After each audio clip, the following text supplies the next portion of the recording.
جب کسی کا مذاق اڑاتا تھا تو جی چاہتا تھا بچوں کی طرح زمین پر مچل جائیں اور روئیں. کس قدر طنز، کیسی کڑوی مسکراہٹ اور کٹتے ہوئے جملے. میں تو ہر وقت ڈرتی تھی کہ میرا مذاق اڑایا اور میں نے بد زبانی کی. کبھی کہتے تھے کہ مجھے ڈر لگتا ہے کہ کہیں تم مجھ سے اچھا نہ لکھنے لگو، اور میں نے صرف چند مضمون لکھے تھے، اس لیے جی جلتا تھا کہ یہ میرا مذاق اڑا رہے. ان کے انتقال کے بعد نہ جانے کیوں مرنے والے کی چیزیں پیاری ہو گئیں. ان کا ایک ایک لفظ چبھنے لگا، اور میں نے عمر میں پہلی دفعہ ان کی کتابیں دل لگا کر پڑھی. دل لگا کر پڑھنے کی بھی خوب رہی. گویا دل لگانے کی بھی ضرورت تھی. دل خود بخود کھنچنے لگا. اوفو، تو یہ کچھ لکھا ہے ان کی رلنے والی کتابوں میں. ایک ایک لفظ اور ان کی تصویر آنکھوں میں کھنچ جاتی، اور پل بھر میں وہ غم اور دکھ میں ڈوبی ہوئی مسکرانے کی کوشش کرتی ہوئی آنکھیں، وہ اندوہناک سیاہ گھٹاؤں کی طرح مرجھائے ہوئے چہرے پر پڑے ہوئے گھنے بال، وہ پیلی نیلاہٹ لیے ہوئے بلند پیشانی، پس مردہ اودے ہونٹ جن کے اندر قبل از وقت توڑے ہوئے ناہموار دانت اور لاغر سوکھے ہاتھ، اور عورتوں جیسے نازک دواؤں میں بسی ہوئی لمبی انگلیوں والے ہاتھ. اور پھر ان ہاتھوں پر ورم آ گیا. پتلی پتلی کھینچی جیسی ٹانگیں جن کے سر پر ورم، جیسے سوجے ہوئے بدوضع پیر جن کے دیکھنے کے ڈر کی وجہ سے ہم لوگ ان کے سرہانے کی طرف جایا کرتے تھے، اور سوکھے ہوئے پنجرے جیسے سینے پر دھونکنے کا شبہ ہوتا تھا. کلیجے پر ہزاروں کپڑوں بنیانوں کی تہیں، اور اس سینے میں ایسا پھڑکتا ہوا چلبلا دل.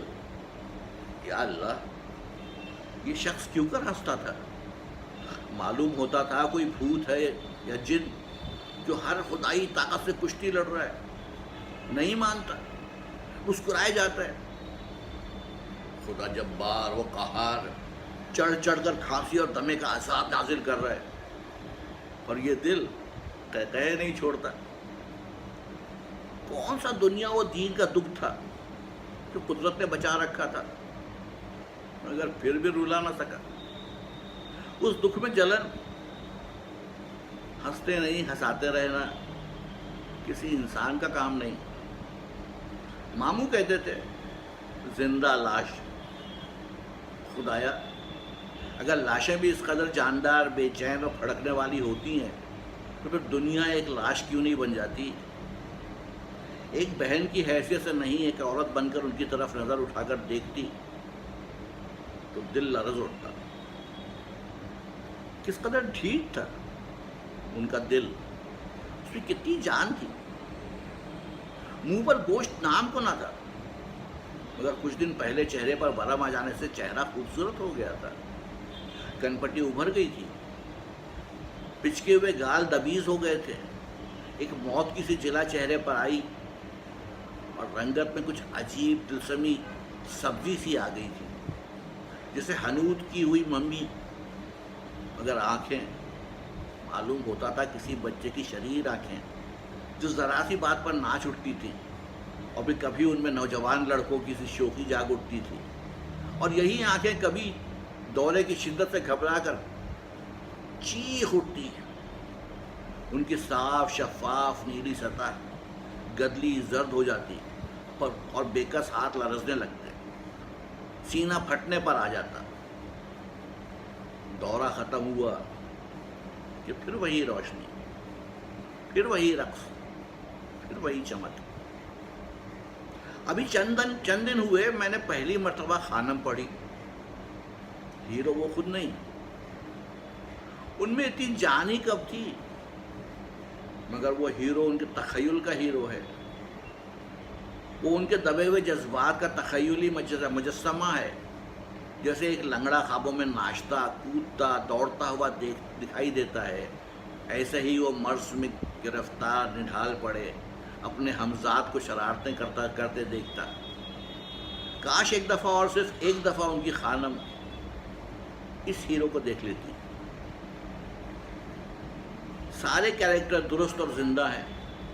بھائی صاحب، بھائی جان، نانی اماں، شیخانی، والد صاحب، بھتیجے، بھنگی، بھشتی، یہ سب کے سب ہیں اور رہیں گے. یہی ہوتا تھا، بالکل یہی. اور اب بھی سب گھروں میں ایسا ہی ہوتا ہے. کم از کم میرے گھر میں تو تھا. اور ایک ایک لفظ گھر کی سچی تصویر ہے. جب عظیم بیگ لکھتے تھے تو سارا گھر اور ہم ان کے لیے ایکٹنگ کیا کرتے تھے. ہم ملتے جلتے کھلونے تھے اور وہ ایک نقاش جس نے بالکل اصل کی نقل کر دی. جتنی دفعہ خانم کو پڑھتی ہوں یہی معلوم ہوتا ہے کہ خاندان کا گروپ دیکھتی ہوں. وہ بھابھی جان اور خانم جھگڑ رہی ہیں، وہ بھائی صاحب شرارتیں ایجاد کر رہے ہیں، اور مصنف خود سر جھکائے خاموش تصویر کشی میں مشغول ہے. کھرپا بہادر جس کا پہلا ٹکڑا روح لطافت میں چھپا ہے، یہ سب تخیلی ہے. لاچار و مجبور انسان اپنے ہمزاد سے دنیا جہاں کی شرارتیں کروا لیتا. وہ خود تو 2 قدم نہیں چل سکتا، لیکن ہمزاد چوریاں کرتا، شرارتیں کرتا. خود تو ایک انگلی کا بوجھ نہیں سہا سکتا، مگر ہمزاد جی بھر کر مار کھاتا اور ٹس سے مس نہیں ہوتا. مصنف کو ارمان تھا کہ کاش وہ بھی اتنا مضبوط ہوتا کہ دوسرے بھائیوں کی طرح 150 جوتے کھا کر کمر جھاڑ کر اٹھ کھڑا ہوتا. تندرست لوگ کیا جانے ایک بیمار کے دل میں کیا کیا ارمان ہوتے ہیں. پرکٹا پرندہ ویسے نہیں تو خوابوں میں تو دنیا بھر کی سیر کراتا ہے. یہی حال ان کا تھا. وہ جو کچھ نہ تھے افسانے میں وہی بن کر دل کی آگ بجھا لیتے تھے. کچھ تو چاہیے نا جینے کے لیے. شروع ہی سے روتے دھوتے پیدا ہوئے، روئی کے گالوں پر رکھ کر پالے گئے. کمزور دیکھ کر ہر ایک معاف کر دیتا. قوی ہیکل بھائی سر جھکا کر پٹ لیتے. کچھ بھی کرے والد صاحب کمزور جان کر معاف کر دیتے. ہر ایک دل جوئی میں لگا رہتا.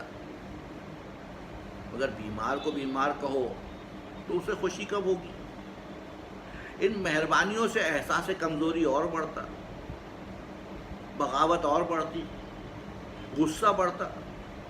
مگر بے بس سب نے ان کے ساتھ گاندھی جی والی نان وائلنس شروع کر دی تھی.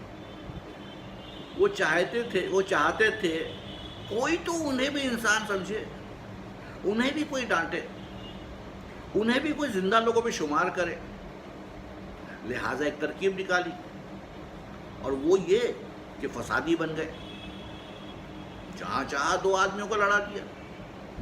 اللہ نے دماغ دیا تھا اور پھر اس کے ساتھ بلا کا تخیل اور تیز زبان.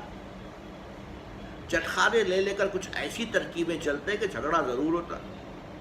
بہن بھائی ماں باپ سب کو نفرت ہو گئی.